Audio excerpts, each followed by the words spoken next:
এই বছর পুজোতে ক্রাইম থ্রিলার একটি সিনেমাতে সাংঘাতিক একটা পুলিশ অফিসারের চরিত্রে দেখা যাবে আমাদের মিস্টার ইন্ডাস্ট্রি প্রসেনজিৎ চ্যাটার্জিকে। হ্যালো ফ্রেন্ডস, আমি অর্পণ। তো আজ ভিডিওটা খুবই ইন্টারেস্টিং একটা ভিডিও হতে চলেছে, তাই কেউ ভিডিওটা স্কিপ না করে প্রথম থেকে শেষ অবধি দেখতে থাকো বন্ধুরা। তো যেটা গুঞ্জন চলছিল, যেটা আলোচনা চলছিল, যেটা বেসিক্যালি একটি আলোচনার বিষয়বস্তু হয়ে দাঁড়িয়েছিল লাস্ট 2-3 দিন ধরে, যে পুজোতে কি আদেও আসবেন বুম্বাদা, পুজোতে কি আদেও প্রসেনজিতের কোনো সিনেমা আমরা দেখতে পাবো, যেহেতু দেব সৃজিত একসাথে আসছে টেক্কা নিয়ে, বহুরূপী আসছে শিবপ্রসাদ নন্দিতা দিয়ে আবির চ্যাটার্জিকে নিয়ে। তো প্রসেনজিতের একটা তো পুজোয় তো বাঁধা ধরা থাকে, যে বিষয়টা যে পুজোতে বুম্বাদার সিনেমা আসা মানেই সেটা সুপারহিট একদম কনফার্ম থাকে। তো সেক্ষেত্রে দাঁড়িয়ে প্রসেনজিতের এত ফ্যান্স, এত যারা ভক্তরা রয়েছে, তাদের একটা ডিমান্ড তো থাকে যে পুজোতে প্রসেনজিৎ চ্যাটার্জি আসবে না, সেটা তো হয় না, তাই না? তো তাদের কথা রেখেই বুম্বাদা হয়তো বা এবছর পুজোতে একটা পুলিশ অফিসারের চরিত্র আসতে চলেছে বন্ধুরা।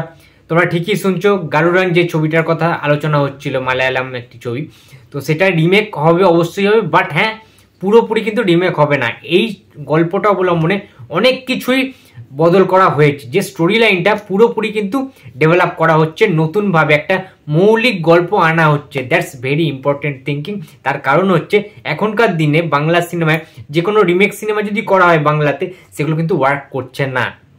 তাই জন্যই পরিচালক রাহুল মুখার্জি এই গল্পটা পুরোপুরি চেঞ্জ করার চেষ্টা করছেন এবং নতুন একটা আকার, নতুন একটা দিশা দেওয়ার চেষ্টা করছে এই গল্পটাকে, যে গল্পটা কিন্তু গা ছমছমে একটা গুজবাম্সওয়ালা ভাব থাকবে ওটা গল্পটা জুড়ে। এবং প্রসেনজিৎ এবং অনির্বাণ, অর্থাৎ প্রসেনজিৎ চ্যাটার্জি অনির্বাণ জুটি আমাদের দশম অবতারে আমরা দেখে ফেলেছি। দুজন পুলিশ অফিসার কি করতে পারেন, বক্স অফিসে কিভাবে ঝড় তুলতে পারেন, কিভাবে ফাটিয়ে অভিনয় করতে পারেন, ঠিক আছে? তারা একসাথে যুগলবন্দি সেই জুটিটা কতটা সাকসেসফুল আমরা জানি। সৃজিত মুখার্জির সাথে যে একটা টাসেল চলছিল দুটো পরিচালকের মধ্যে, যে ঈর্ষার ব্যাপারটা, যে হিংসার ব্যাপারটা, সেইগুলো আপাতত মনে হচ্ছে যে সবকিছু এন্ড হয়ে গেছে, জল অনেকটাই গড়িয়েছে এবং যেটা হয় আর কি সেইটাই ঘটেছে, এবং সবকিছু মিলিয়ে একটা তো হ্যাপি এন্ডিং হয় যে কোনো সম্পর্কের ক্ষেত্রে, তো সেটা কোনো না কোনো অংশ হয়েছে। এবং এসভিএফ চাইছে এই ছবিটা একটা গ্র্যান্ড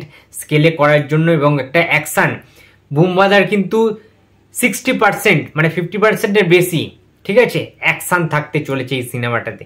পুলিশ অফিসার তো বটেই, এবং একটা রেপিস্ট, একটা ধর্ষিত মহিলা বা ধর্ষিত নারীকে কেন্দ্র করে তার ধর্ষিত হওয়ার কারণটা, সেখান থেকে কিন্তু যে ক্রিমিনালগুলো জড়িত তার সাথে, প্রসেনজিৎ চ্যাটার্জি তাদেরই একটা ইনভেস্টিগেশন করবেন, এবং সেই তদন্তটা কিভাবে তিনি সাকসেসফুল হবেন, সেই তদন্তটা কিভাবে চলবে, এবং কিভাবে তিনি শাস্তি দেবেন কঠোরভাবে, কিভাবে তিনি অ্যাকশন করবেন, সেই সমস্ত ভিলেনদেরকে কিভাবে তিনি মারবেন দগ্ধে, সেই সমস্ত জিনিস কিন্তু এখানে ইউজ করা বা দেখানোর কিন্তু কথা হয়েছে। এবং অনির্বাণ একটা প্রফেসরের রোল করবে, আই থিঙ্ক সেটাই কিন্তু কথাবার্তা হয়েছে, একজন অধ্যাপকের ভূমিকায় তিনি কিন্তু প্লে করবেন। অনেকগুলো শেডস দেখা যেতে পারে অনির্বাণের, এবং প্রসেনজিৎ কিন্তু দয়া মায়াহীন একজন পুলিশ অফিসারের চরিত্র প্লে করবেন, যেখানে তার অ্যাকশান সেই লেভেলের হতে চলেছে, সেই লেভেলে সেই রকম সিটি হাততালি কিন্তু পড়বে। তোমরা তৈরি হও যারা বুম্বাদার ফ্যান্সরা রয়েছে, বহুদিন পরে প্রসেনজিতের সেই বদমেজাজি রাগী ভয়ানক একটা পুলিশ অফিসারের চরিত্র তোমরা দেখতে পাবে, যেখানে কিন্তু ভিলেনদের সাথে দারুণ ফেস আপ রয়েছে, দারুণ টাসেল রয়েছে, দারুণ কিছু চেজিং সিন রয়েছে, দারুণ কিছু অ্যাকশান রয়েছে, যেগুলো গ্রাউন্ড লেভেলের তো অবশ্যই, এবং রিয়েলিস্টিক কিন্তু একদম প্রপার যেটা হয় আর কি আমাদের এখানকার, সেটা কিন্তু পুরো আমরা ভিজুয়ালি দেখতে চলেছি। এবারে বিষয়টা হচ্ছে ছবিতে বড় চমক হিসেবে দিতিপ্রিয়া রায় থাকতে চলেছে। ইয়েস, আই খুকু আইতে যে দিতিপ্রিয়া রায়ের বাবা হয়েছিল প্রসেনজিৎ, সেই দিতিপ্রিয়া রায় থাকতে চলেছেন। তবে হ্যাঁ, এখানে প্রসেনজিতের মেয়ের চরিত্রে নয়, দিতিপ্রিয়ার বাবার চরিত্রে থাকতে চলেছেন সুরজিৎ বন্দ্যোপাধ্যায়। তোমরা অনেকেই দেখেছো, মঞ্চ তিনি কাঁপিয়েছেন, এবং ছোট পর্দায় টেলিভিশনের পর্দায় বিভিন্ন সিরিয়াল করেন, তো খুব একজন ভালো কিন্তু অভিনেতা উনি, ঠিক আছে? তো উনিও থাকবেন দিতিপ্রিয়ার বাবার চরিত্রে, এবং সেই রেপিস্ট মেয়েটার যে চরিত্রটা, সেটা হয়তো বা দিতিপ্রিয়া করলেও করতে পারে, সেরকমই রিমার শোনা যাচ্ছে। এবং আর একটা বিশেষ ইম্পর্টেন্ট চরিত্রে দেখা যাবে আমাদের সবার প্রিয় রনিদাকে, অর্থাৎ রজতাভ দত্তকে। সুতরাং পুরো ছবিটার যে কাস্টিংটা করা হয়েছে, এবং ছবিটার যদি গল্পটা একটু অন্য ধরনের করা হয়, ঠিক আছে, ক্রাইম থ্রিলার তো তোমাদের আগে আমি বলে দিলাম গল্পের শুরুতে, যে ভিডিওটা শুরুতে, যে এটা একটা ক্রাইম থ্রিলার হতে চলেছে কিন্তু, ঠিক আছে? সুতরাং এখানে অ্যাকশনও যেমন থাকবে, একটা রহস্যময় সাসপেন্সে ভরা কিন্তু আবহাওয়া থাকবে এই গোটা সিনেমা জুড়ে,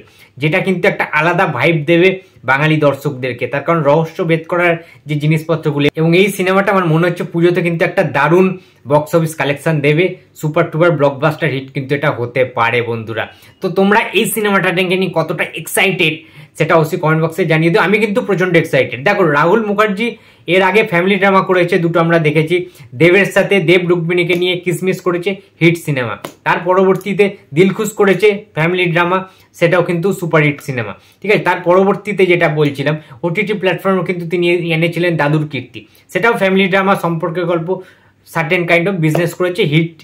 সবকিছুই তিনটে কাজ করেছে রাহুল মুখার্জি, তিনটে কিন্তু হিট। কিন্তু এই সিনেমাটা তিনি যে ওই সম্পর্কের যে গল্পগুলো, ঠিক আছে, সেখান থেকে বেরিয়ে এসে একটু যে হাটকে টাইপের অ্যাকশন থ্রিলার, ক্রাইম থ্রিলার যে করার চেষ্টা করছেন, এইটার জন্য কিন্তু এই প্রচেষ্টাটা কিন্তু সাধুবাদ জানাতে হবে।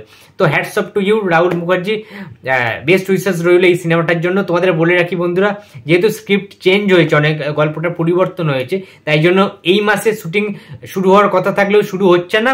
নেক্সট মান্থে অর্থাৎ আগস্ট মাসের শুরু থেকে কিন্তু, একদম আগস্ট মাসের প্রথম দিক থেকে কিন্তু এই সিনেমার শুটিং জোর কদমে শুরু হয়ে যাবে। প্রসেনজিৎ, অনির্বাণ, রজতাভ দত্ত, দীপ্তিপ্রিয়া, সুরজিৎ বন্দ্যোপাধ্যায় অ্যান্ড ইত্যাদি যারা যারা রয়েছে কাস্টিংয়ে, অভিনেতা অভিনেত্রীরা সবাই কিন্তু জোর কদমে কাজ শুরু করে দেবে SVF প্রোডাকশনের আন্ডারে।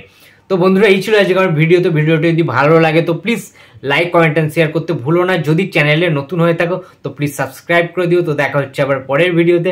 তো টাটা।